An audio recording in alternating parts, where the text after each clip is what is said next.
Welcome everyone for our last mining seminar series this season. Really, it's been quite the cool journey over the last 15, 16 talks. We had a lot of great speakers, and most of them are available on our YouTube channel. So if any one of you have missed previous talks, just feel free and check that out later on. Today we're super happy to have Max Yates with us. Bit of a different topic, more diving into financial aspects of mining, and specifically mining equipment companies. And I think Max is an awesome speaker to have today, because he's been with Credit Suisse for the last 10 years. He's worked in the sector quite extensively. And I've got no idea about what Max is doing. I've skimmed through his presentation and looked a bit at what his job description is, but I'm happy that Max is here to enlighten us all, and specifically me, because maybe you guys know a bit more than I do. But without further details, just take it away, Max. And thank you again for joining us today. I think it's amazing to get people to these talks that are a bit from the normal engineering field, and then bring in some different perspectives. I think that's really what this seminar is all about. And so thank you for joining us, and especially being in London at the moment at this time. It's great to see such commitment from our speakers. Thank you so much. No, look, it's my pleasure, and thank you, sort of Lucas and everyone for taking the time to join. As Lucas said, I mean, I've joined quite a lot of these calls. It's been fantastic to hear from many people on the industry, and a lot of the exciting technologies and exciting developments around many new technologies in an industry which is evolving very quickly. I think the way I wanted to do this was spend about 40 minutes running through a little bit about how the capital markets perceive a lot of these mining equipment companies. And I think the relevance here really is from a number of angles. It's for any sort of startup, smaller companies that are looking to raise capital. Hopefully it'll give insights into how we would assess these companies, what we would look for, both in terms of analysts and institutional investors.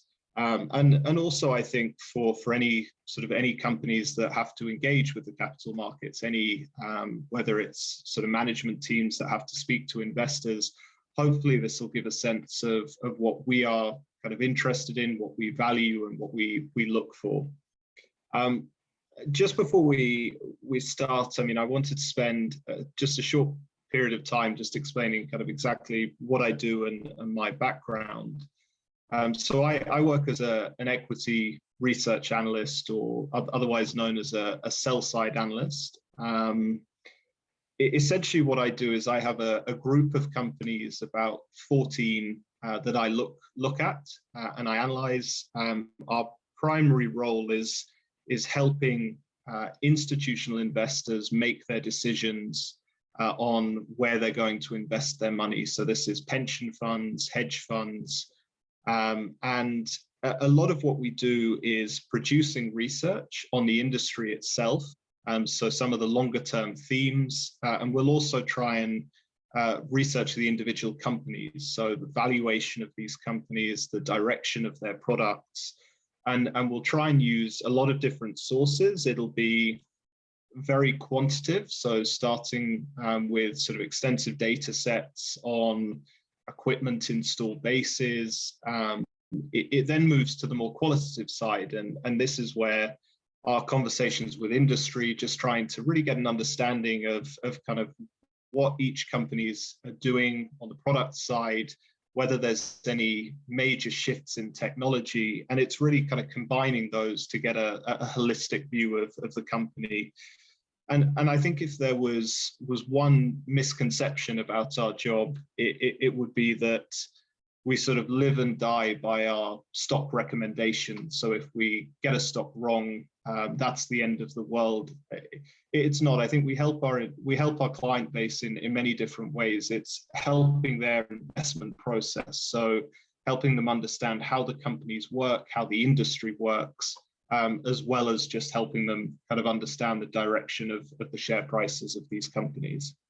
I wanted to break this presentation into three parts. So the first bit was on what investors look for in these companies and what investors like and what they don't. The second part was then how we actually go about the analysis. So what in practice we would look at as analysts to try and understand these companies better. And then I'll finish. The third thing is on what themes in the industry people are really excited about. And I think I think moving on just to that first topic, and just to give a bit of context to what we're really talking about here. So this slide shows a number of the large listed companies that we would look at, and typically, I mean, I'm sure many of you know these companies, but it would be names like Epiroc, Sandvik, Caterpillar, Komatsu, Metso Outotec. And the way that we would think about these companies is laid out on this slide. So typically you'll have the upstream companies, which is everything involved in drilling, extraction, both surface and underground mining. You then have the group of midstream companies, which is everything involved in more crushing, grinding, and then we'll sort of have a separate group of companies, which is more on the downstream side. And I think it's worth sort of circling back here to what investors kind of really like and what the real kind of differences are. And I think this slide shows quite nicely that the downstream side of mining and midstream mining is a little bit more competitive. There's more companies operating in that space. And that does mean that typically those areas will be a little bit lower margin. They're more competitive. The profitability of those companies will be a little bit different to what we see on the upstream side. The other thing that investors really care about is consistency of financial performance. Essentially, investors don't like surprises on earnings, volatility in earnings. And I think what investors really like about the upstream mining equipment companies is these are essentially product businesses. They don't take on large projects, which comes with it quite significant additional risk. If you're doing a kind of large EPC project for hundreds of millions of dollars, that can bring with it additional risk and impact these companies, particularly if something goes wrong. So generally, we'd argue that those product companies tend to be quite a bit more stable and quite a bit more consistent. If we think about the things that investors, again, kind of would like in these companies, and I think if I was to leave you with one thing for why an investor would invest in one of these companies, it's essentially the service business. And you can think of kind of these in the way of a sort of razor blade model. So you have the equipment which is sold at lower profitability, but you have this consistent stream of aftermarket parts, which is selling the consumables, it's selling the wear parts, it's selling the services for these products. And that part of the business gives them consistency, because ultimately the equipment is driven by investment in new mines, but as long as commodities are being produced out of those mines, you will continue to need that kind of recurring stream of spare parts. And the other thing, which I think is the bottom chart on this page, which is worth illustrating, is the commodity exposure within these companies. So you can typically see we've listed here Sandvik, Epiroc, Metso Outotec, Weir, and FL Schmidt. They have slightly different commodity exposures, so that will also be a consideration for investors. And I mean, I don't think it will take a sort of expert to tell you that, at least from kind of the financial markets perspective, looking at this very simply, copper, is something people like because it has some nice longer term thematics, electric vehicles, demand from grid infrastructure spending.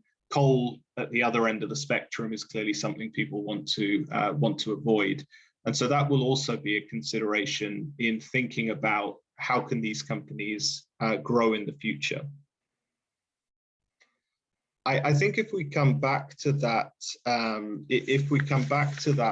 historic performance, and I think the key chart on this page that I would highlight is the top right chart, which just very simply shows the profit margins of each of these companies. And when I look at kind of a number of different industries, so whether it's construction equipment, mining equipment, typically kind of companies would range from sort of 5% profit margins up to sort of 25 to 30%. So the mining equipment companies, because of that steady stream of profitable aftermarket, tend to be good margin companies. But you can see again, coming back to one of the original points I made, it's the upstream companies, Epiroc and Sandvik, that tend to be the most profitable, and that's partially due to their market structure. There's fewer players, it's more consolidated, and it's also because they are able to retain a lot of their aftermarket as well, and that's a big factor. Kind of how much retention of that aftermarket do you get? I think if we then, if we think about how investors would try and assess these companies, and I think the two things that people would look at are, firstly, the end market itself. So how is the mining kind of industry developing from a top-down perspective? Then they would think about how are the individual companies' performance developing, and is the sales growth or the margins changing versus history? And I think what people are very wary of is, and someone sort of told me this pretty early on in my career, it's different this time, is something that people are always very skeptical about. I think a lot of companies kind of are, their financial performance is dictated by the product groups that they operate in. It's very difficult for a company that has always been a 10% margin business to suddenly change and become a 20% margin business. You're very much a sort of product of your end market and your pricing environment. I think here we just wanted to give a feel of this point on the aftermarket, and I think the bottom chart here really illustrates what we would call the aftermarket intensity of different products. So at the top, and as the sort of most aftermarket intensive products, we have things like slurry pumps. And to give you a feel, that is where for every, or if you sell a slurry pump, typically the revenues that you would receive in aftermarket would be the same value as the equipment every year. So this gives you a feel of, if you have a slurry pump that lasts for 15 years, you're selling it for $100,000, you're receiving that every single year as an annuity. So that gives you a sense of kind of how much greater this aftermarket opportunity is. And on some of the other products in the midstream circuit, the crushers and grinders, it's typically 40 to 50%. So I think that's why you end up with companies with different aftermarket exposures, higher percentage shares, and obviously it's the really kind of aftermarket intensive products that are the ones that will have the most kind of revenue consistency over time. I think if I move on to the second sort of point that we wanted to talk about, it's how are these companies actually in practice analyzed and valued. And I think if you go back to those aftermarket, and equipment charts that we showed, which is the split of total revenue, you have 60% of the business, which is aftermarket, 40%, which is from equipment. And typically you try and analyze those in slightly different ways because they've got different drivers. But I think the way that we sort of separate our analysis is essentially into top-down analysis and bottom-up. And from a top-down perspective, you're really looking at kind of what is driving the market and the demand as a whole, and where are we in kind of the mining cycle. And I think if we look over time, the mining cycle on the capex side, on the capital expenditure side, has been relatively volatile. We've had a peak in 2012, a 4-year downturn, and since then we've had a sort of 2-3 years of recovery until we hit COVID. So it's been a fairly volatile cycle. I would say on this chart, if this was a kind of clock face, I would say we are now somewhere around 7 p.m. here. So we've seen the cycle picking up, we've seen commodity prices rising because of tightness in the market, and we've seen a lot of the miners trying to expand and maximize their production, but we're yet to really see a lot of these new greenfield projects being sanctioned. And I think there's still a little bit of nervousness from the miners' side. Obviously, we have a backdrop with COVID-19 variants in certain parts of the world still causing issues, concern over kind of how quickly the world will get back to normal. And I think for these large 20-year investment decisions, there is still a little bit of hesitation around making those or signing off on those investment decisions. I think the starting point for, I guess, expectations for these companies, and really how expectations for the companies are set, is by effectively sort of myself and my competition at other investment banks. And there will be, for all these companies, what is kind of known as consensus. And that is kind of what sales, what profits, what earnings, and what cash flow we all expect these companies to do. And really that's kind of the key thing to understand when thinking about the sort of share price moves.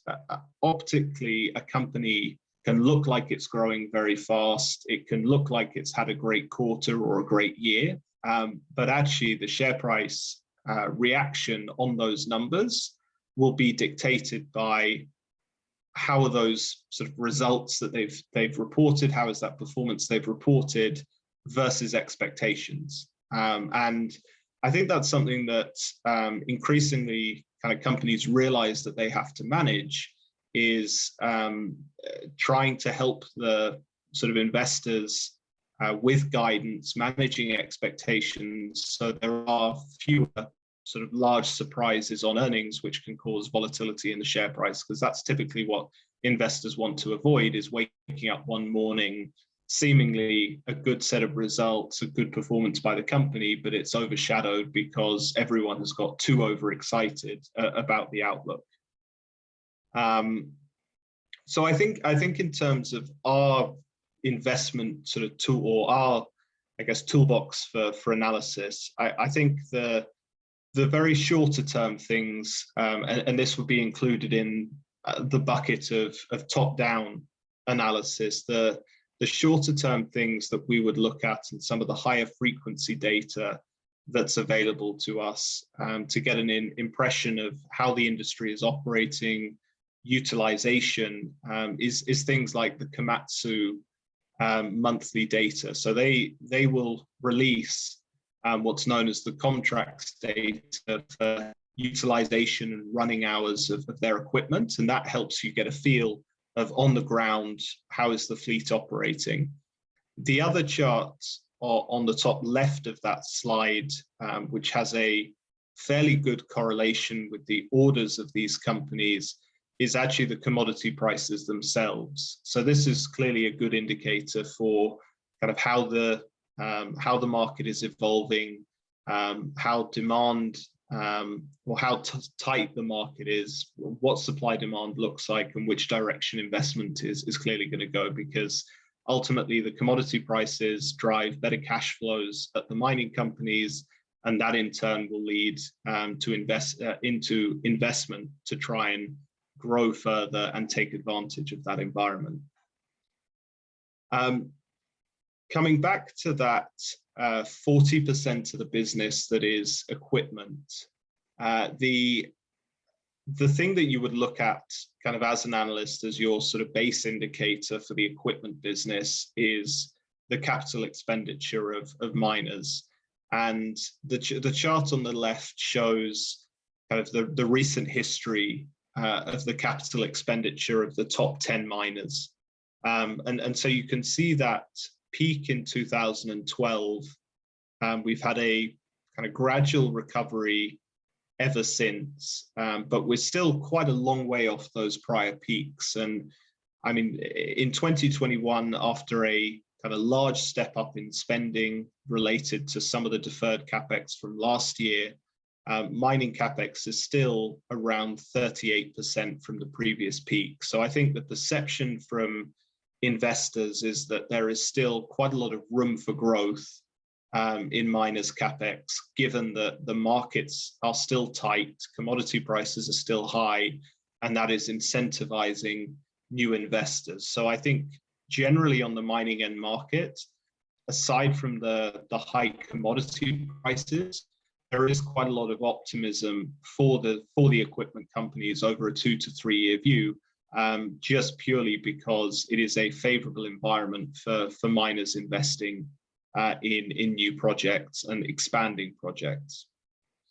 The next slide is actually looking at some of the fundamentals in the copper market, and this is something that we mostly we do sort of in conjunction with our mining analysts, but it's really looking at the supply demand dynamics of some of the major commodities. And I think if you look at the chart on the top right, what that shows is total capital expenditure that has been approved by the miners. So if you have, for example, a $5 billion project like Quellaveco, that will be included in that individual quarter.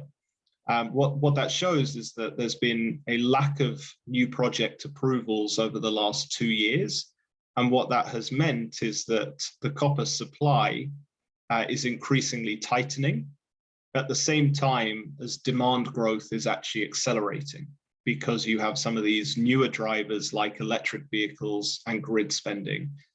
And what we would look at, and again, some of the optimism that we have on the fundamentals, is the fact that when we look out to the end of the decade, because of the declining production profile of copper, and this is the chart on the top left, we will need to see new projects coming to market. Otherwise, we will essentially in 2024 start to go into a copper deficit, and there will be a shortage of copper if we don't see newer projects and expansions going ahead. I think here, I mean, we just illustrate, and I think the interesting chart here would be the bottom left, which just shows the amount of metal that goes into electric vehicles, and this is partially what is driving demand. You have both copper, nickel, cobalt, a lot more per car in electric vehicles, and that's really, whether you look at forecasts from Wood Mackenzie, whether you look at forecasts from bodies like the CRU, most will show an acceleration in copper demand because of those drivers. I think in other commodities like gold, there is actually a similar issue with recent investments. So we've seen a lot of the gold companies have been consolidating.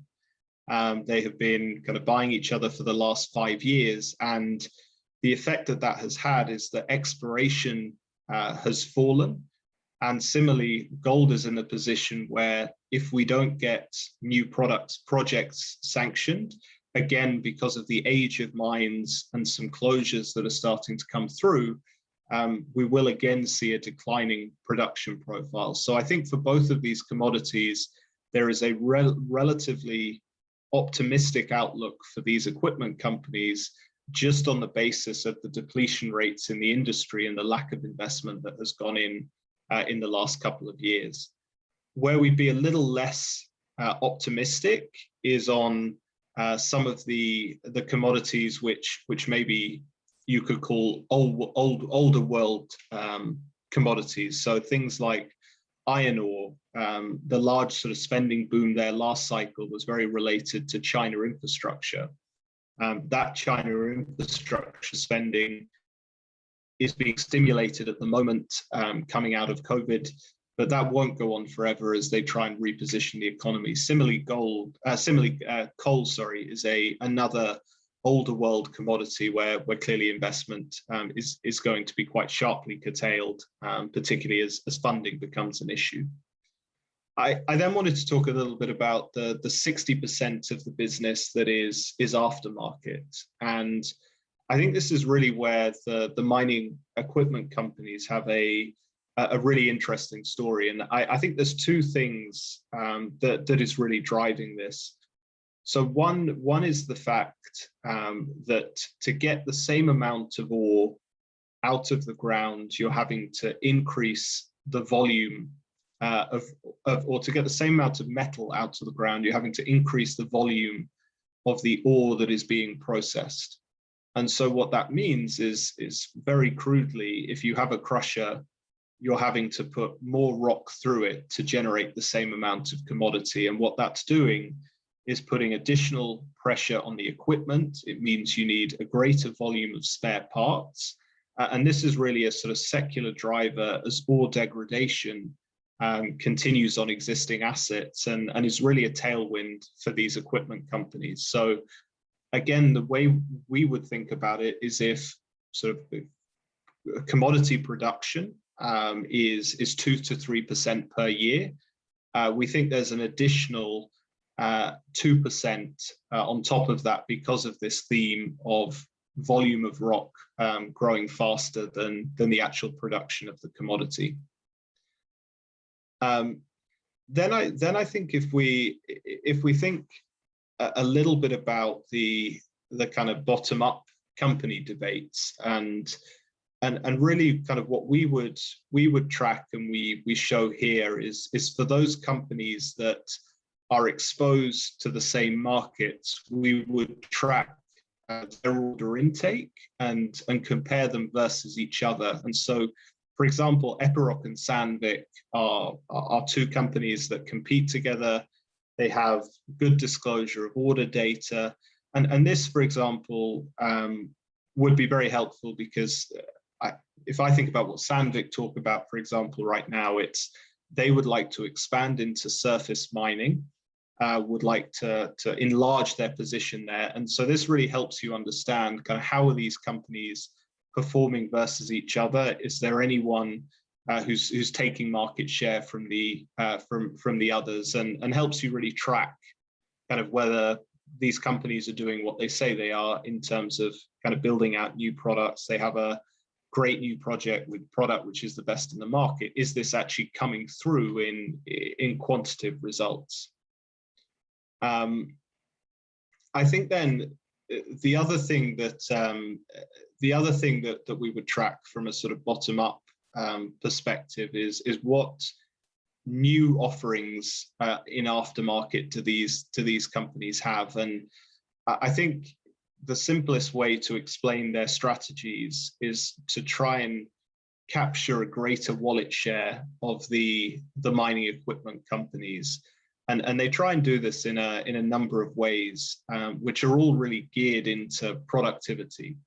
It's all essentially saying, it's all essentially approaching the miners and saying, if we can help them with their productivity, we can charge for that. And that can be done in a number of different ways. It can be repurposing some of the older equipment and extending the life.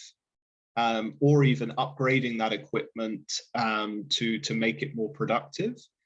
Or it can be using software to track the equipment, understand the utilization hours, the vibrations of that equipment, to make sure it's being used in an optimal way. And because these mining equipment companies they're increasingly, most pieces of equipment are sold with some form of telematics data attached. They have data upon data upon data that they are able to analyze. And I think that's kind of one thing. Everyone is very excited about the Internet of Things and what it can mean. And anyone can put a sensor or a box on a piece of equipment, but actually really understanding what to do with the data, how to analyze it, and how to sort of repurpose that back to the customers to generate value. That is what is difficult to do, and that is where you really have to have expertise in the field and a real understanding of how the equipment is used. And that I think sets these companies apart, is they really understand how the equipment is used. They have people on the ground who actually work with the miners to maximize productivity, and having more data available really is an opportunity to improve productivity and capture some of that value. And then the final thing from a bottom-up perspective that we would really try and look at is what are these companies doing on acquisitions? And capital allocation is a really important topic for investors. If you start from the top, it's how much sales and profits are they generating? How is that translating into cash? And then how are they using that cash? Are they giving it back to shareholders? Are they spending it on expensive acquisitions that is not creating value? And so that's an important differential between companies. And I think what Sandvik and Epiroc are doing is really interesting. Their acquisitions are moving into increasingly into some of these I guess areas which can improve efficiency further, electrification and automation. And I think Epiroc in particular have made some recent acquisitions which have really placed them at the heart of electrification, to really make themselves not just a provider of electric equipment, but the whole electric infrastructure around the mine. So designing some of the substations, some of the switch gears, and then really being able to offer batteries as a service. So actually selling the equipment, but the battery itself is a service that will be provided for the customer. And so I think sort of using kind of these companies' scale, their R&D that is available to really take these sort of smaller businesses on further is a real opportunity, and they can acquire some great technologies along the way that they can leverage across obviously their very extensive customer relationships. And I look, for the sake of kind of not boring everyone to tears, but obviously it goes without saying that valuation is quite an important part of our job. And obviously sort of predominantly what we're trying to do is work out kind of who the best companies are, which companies you want to own. But I would emphasize that everything has a value. So we're trying to work out, for the quality of that company, is it mispriced? And are perceptions about that company wrong? And I think I was always told, kind of, if you hear people talk a lot about value investing, Warren Buffett's whole sort of mantra is around buying something undervalued. And I think that's often kind of misconstrued as buying the cheapest thing out there.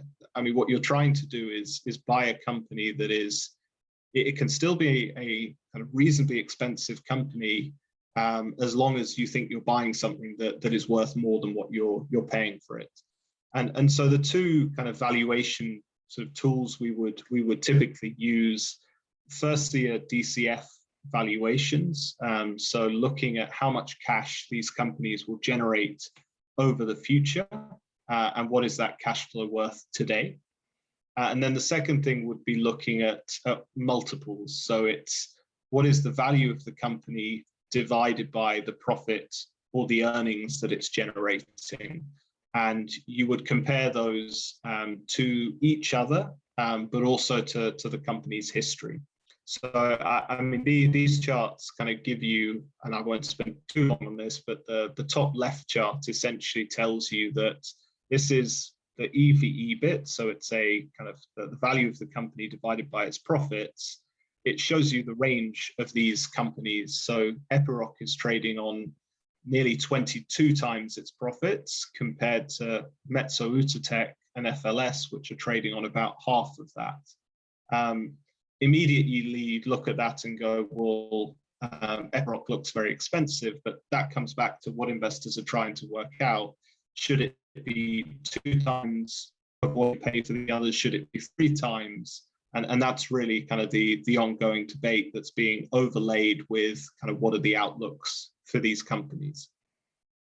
I won't go through kind of all of these themes in the interest of time, but really we wanted to highlight sort of 5 themes that we think are being talked about a lot in the financial markets. And look, I mean, this is where I will absolutely hold my hands up and say I'm sure there's a lot of people on the call who know a lot more about these themes than I do from a technical point of view.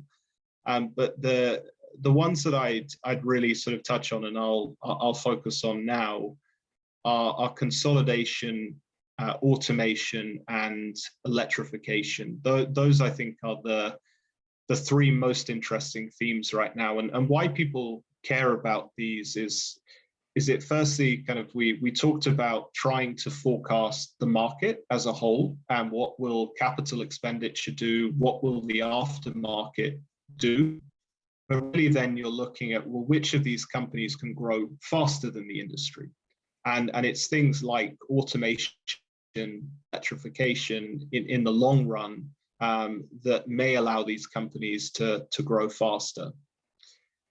I think just here is a kind of quick slide which I think sort of circles us back to what the customers are saying, and you will hear, and it's a kind of outside of probably cryptocurrencies, ESG is one of the hottest sort of topics in investing right now. And it's really now that everyone is, and when people talk about ESG, environmental, social, and governance, it's really the environmental aspect that all companies are most focused on. And it's really trying to, every company now has a firm commitment in the mining space for what they will do with their emissions. And the big debate over technologies and new technologies in mining has always been, well, it's great longer term, but why should they invest in it now? And I think the pressure ultimately is on these mining companies a bit more now they have these stated targets, and that is really giving a sort of new impetus in investing.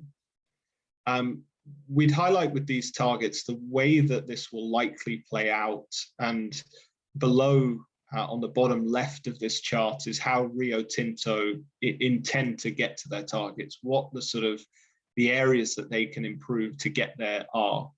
And I think the way this will play out is actually the first steps these companies will take is switching their energy sources to renewables, and that is the immediate benefit that they can do to really get these emissions down. Then to then take the next step. But the easiest wins and what they will do first will be switching electricity. I think this. I mean, we've listed kind of what each of the companies are talking about, and I think I'd just highlight here that there's no real right solution. We're still in a lot of different debates about technology. We're hearing some companies testing hydrogen, some companies are testing electric equipment and trolley assist, and other companies are using various other technologies as well. So we really are in, I mean, these techniques, so things like in-pit crushing, electric trucks, there's a lot of different kind of debates right now. And I think all of these companies are just trying to build test cases where they can work out what is right for them, what is right for different commodities, different environments. So I think there is really no consensus yet. But just to finish on these topics that I mentioned. So on consolidation, this has been an ongoing theme. And I think where this really stems from is the mining equipment companies approaching some of the customers and saying, we can offer you an integrated offering. We can be a sort of partner for your mine and bring you a lot of different equipment types. We can monitor the processes end to end. And then that will give you a more holistic view and allow us to help you sort of very closely with your productivity, rather than sort of you bringing together lots of solutions. I think, to me, it's still up for debate whether this is actually something that the miners want, whether they want to be beholden to one equipment supplier. But where we have really seen, and where I do think it makes sense, is in the midstream areas of mining, because that's where you really can help a customer with a single part of the mine, like the comminution circuit, to make that more efficient. And the benefit for the mining equipment companies when they consolidate is really around the synergies that they will generate. The two companies combined can combine cost bases and will ultimately become more profitable. So it can work, but I think the really sort of crucial point here is that the timing has to be right, because given the mining cycle is volatile, there have been acquisitions in the past like Caterpillar and Bucyrus, for example, which were done just before the peak of the last cycle, and that did subsequently destroy quite a lot of shareholder value. I think autonomous equipment, I wanted to highlight, because I think this is somewhere where there's two benefits for the equipment companies, or at least from our standpoint, how we think about it. It's firstly that they charge more for the equipment, because the equipment is more productive. You're able to run it for longer hours because there's not someone operating the equipment directly underground. And also on top of that, you can be more targeted with your drilling if it's an automated drill rig. And so that improves the efficiency for the customer and something they're willing to pay for. The second thing is then on software. You will need software whether the automated equipment is being run tele-remotely or whether it's being run above ground in an underground mine. You will need software to do that. So that's an additional revenue opportunity. And we have seen, again, I mean, most of the autonomous mining that we've seen is particularly kind of, well, we have kind of test cases, purpose-built automated mines like Resolute, Syama mine, and the initial signs from those test cases are very positive in terms of the productivities that are being discussed. What is clearly more difficult, and the common challenges that we've heard, is mixing automated and non-automated equipment together. Underground connectivity is still a challenge, and 5G will be important in developing that. And then the final thing is that there is still an aversion to risk by a lot of the mine managers, a lot of incentivization on productivity. And so taking some of these risks on new equipment, I guess I've had it explained to me that the companies would rather be fast followers than the first in the market. And then just finally on electrification, and I think this is a theme which is still up in the air, and I think you have to remember, with all of these technology changes, there are examples where the technology change is great for the world, it's great for the customer, but ultimately the value all goes to the customer and the end user and the people make it. And a good example of this is solar panels and solar farms, where it lows emissions threshold, but it became a very commodity industry very quickly. And actually, all of the solar panel makers never really made money from this. And equipment, the challenge for equipment companies is, if you think about the traditional business model of Sandvik or Epiroc, you have very profitable aftermarket, and some of that is linked to the equipment and the engine overhaul midlife. If you don't have that same engine to overhaul, you do lose some of your maintenance costs. And what the top left chart here shows is the total cost of ownership of an underground loader. And it's estimated that the electric loader is about 12% lower cost for total cost of ownership for the customer because of those lower maintenance costs, which obviously is great for the customer. There's other benefits kind of outside the cost of the equipment, like lower ventilation costs. But what clearly the equipment companies are not in the business of kind of giving away all of this productivity to the customer. So what we're seeing is these companies trying to find new business models to allow them to effectively get paid for the benefits that they're creating for the customer. And this can come in the form of battery as a service, additional software, or just different forms of service contract, which are based on performance of the equipment, whether it's meters drilled, whether it's running uptime.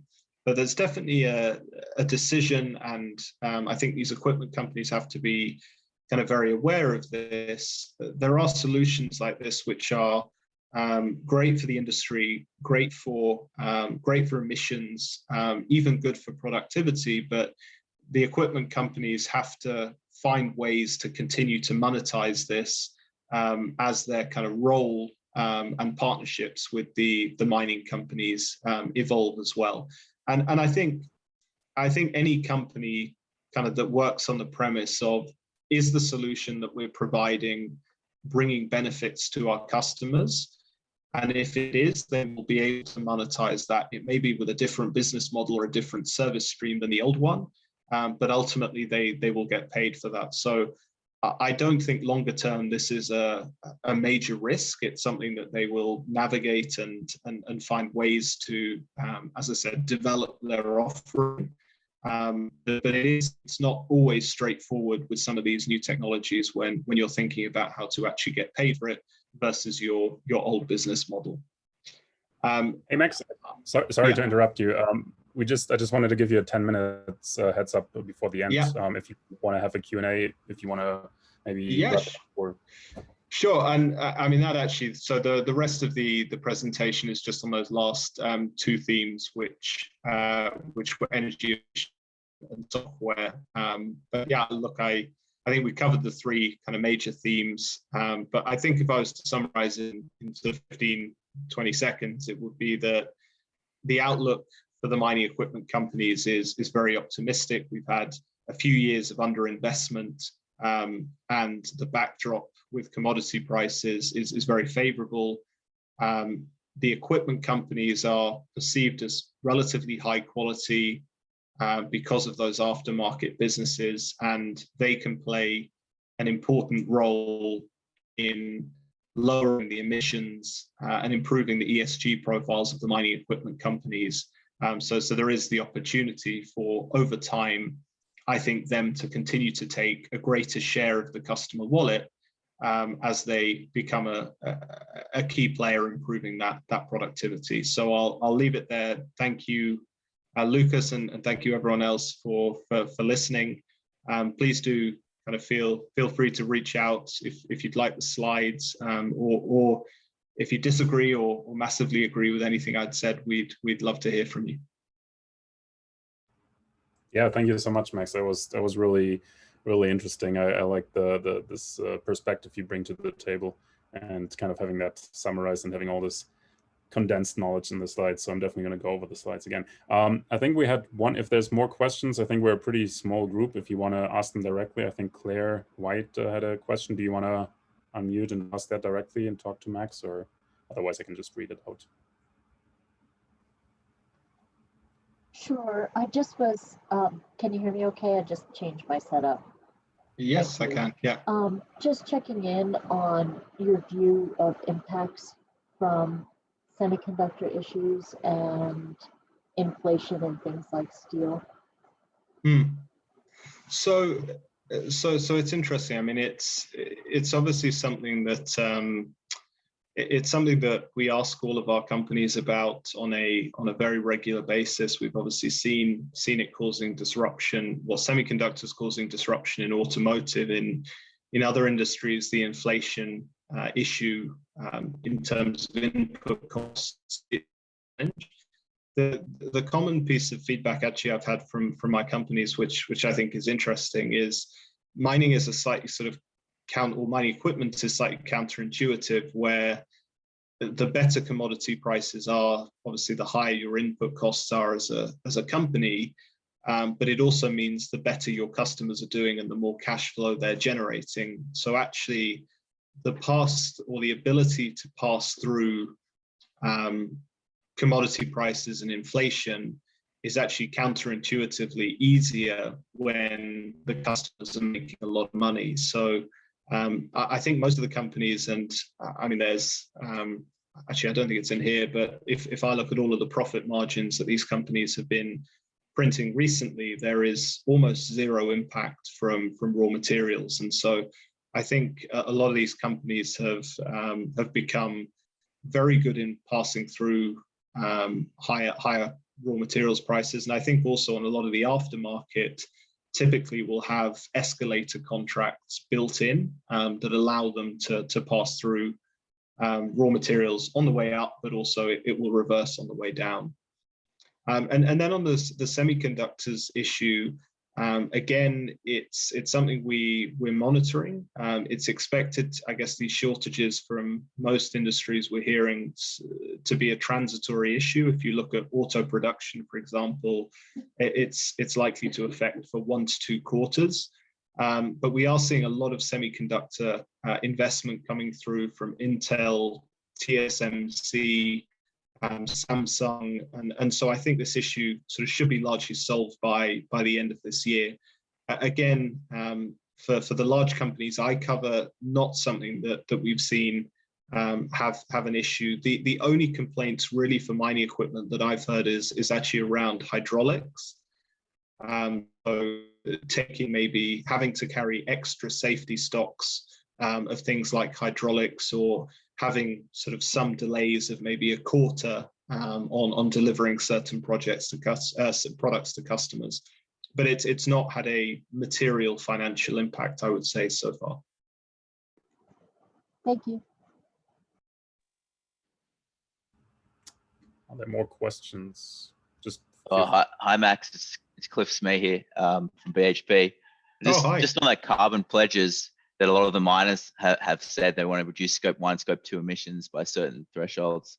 How confident are a lot of these OEMs that the miners will follow through on these pledges?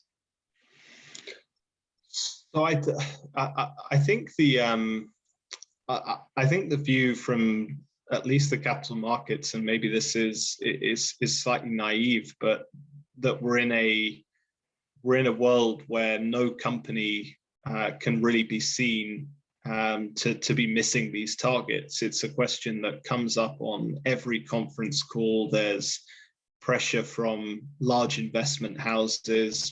BlackRock is one that are kind of very vocal in tracking companies on this. And I think the other thing is that this is going to become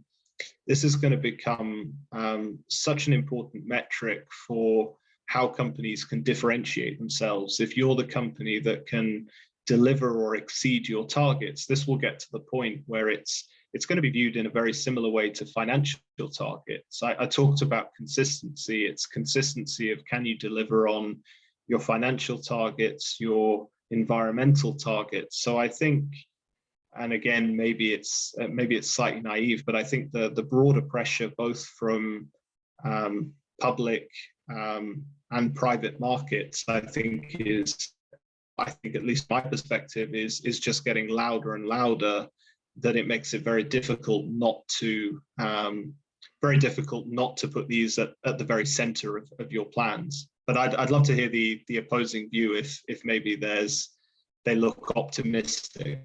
What would you think? Well, I just think I agree with you.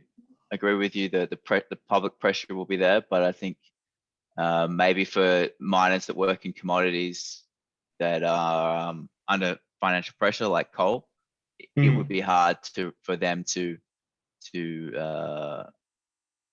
buy a new green fleet, given the extra capex involved.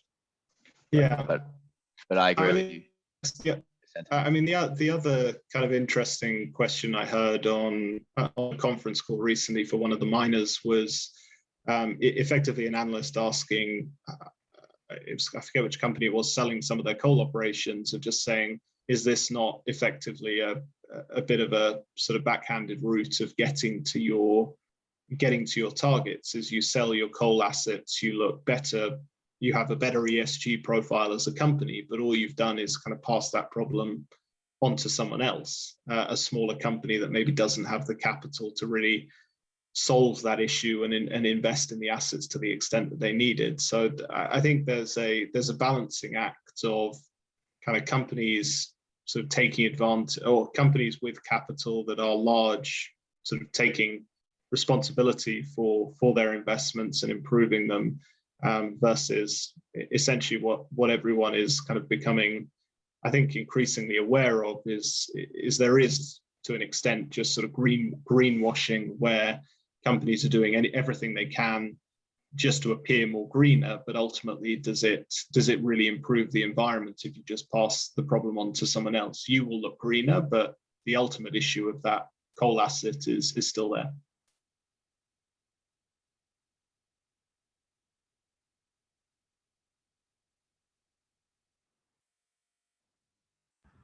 Are there more questions? Thanks, Max.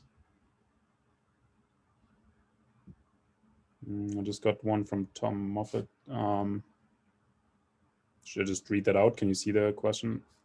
I can't see it, actually. Okay. Tom was asking, as CAT, Komatsu, and other major equipment manufacturers are now in the same market space as Sandvik and Epiroc, what impact will they have on Sandvik and Epiroc's future? Yeah, I think it's a good question. I think particularly on the underground mining side, I remember a conversation with the management team of Sandvik around the time that Komatsu bought Joy Global, and there was a small business within Joy Global, Montevere, that has kind of very good technology on the underground drilling side. And I think what's interesting since then is when we look at the sort of growth rates of Epiroc and Sandvik, we haven't really seen kind of any major impact in terms of kind of Komatsu and what they've been able to do with this business. I think the other thing that the market shares, particularly in underground equipment for Sandvik and Epiroc, are so high that combined they probably have an 80% market share. They've been investing, kind of as I showed on that side, very heavily in some of these kind of newer technologies like electrification and automation, that effectively and sort of have done a lot of work on connectivity of the equipment. So Epiroc, for example, will sell almost all of their underground equipment now with some form of connectivity and data tracking to it. So I think these kind of large companies are involved in the same spaces, but I think it comes back to companies that are sort of purer plays, do kind of one thing, are typically more nimble. They're able to move faster, and I think some of what we've seen with Epiroc and Sandvik, both on the software side and some of these recent acquisitions, is kind of an illustration of that. so I think no doubt, look, these are large companies with a lot of capital, but I think we continue to see sort of no real impact in Epiroc and Sandvik's growth rates to suggest they're losing share. And what encourages me about the future for Epiroc and Sandvik is, one, the positions that they're building up in some of these new technologies, which will be a barrier to entry in the future. And then secondly, the fact that they are still investing heavily in R&D, even through COVID, to allow them to sort of keep those, I guess you could call them moats and barriers to entry, or competitive advantages versus some of those companies. I can actually see that question now. I'm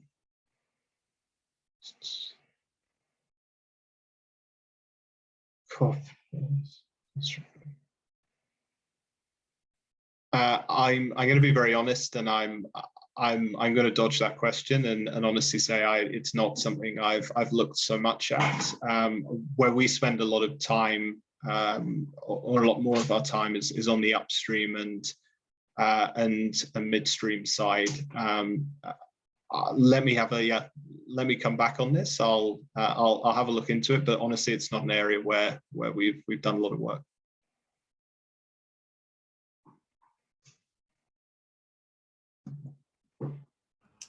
All right, if there's no more questions, if you have a minute to stay around, Max, if there's a late entry for questions, then you can do that. But otherwise, I would just go ahead and thank Max for this awesome talk. Thank you guys for and ladies for the great questions and for your attendance throughout the whole semester. I've definitely recognized a couple of faces that have been here pretty frequently with us, so that's always great. Yeah, as I said, yeah, we will definitely share a recording of this talk. It's going to be uploaded on YouTube with most of the other talks we had this semester. And with that, thank you again, Max. Awesome to have you as a concluding speaker this year. Thank you to all the other speakers, if there's some of them on the call today. We're going to get you some updates on how we're going to continue next fall with this semester. And yeah, thank you so much for joining. Thank you. Thank you, Lucas, for having me as well. And thank you, everyone on the line.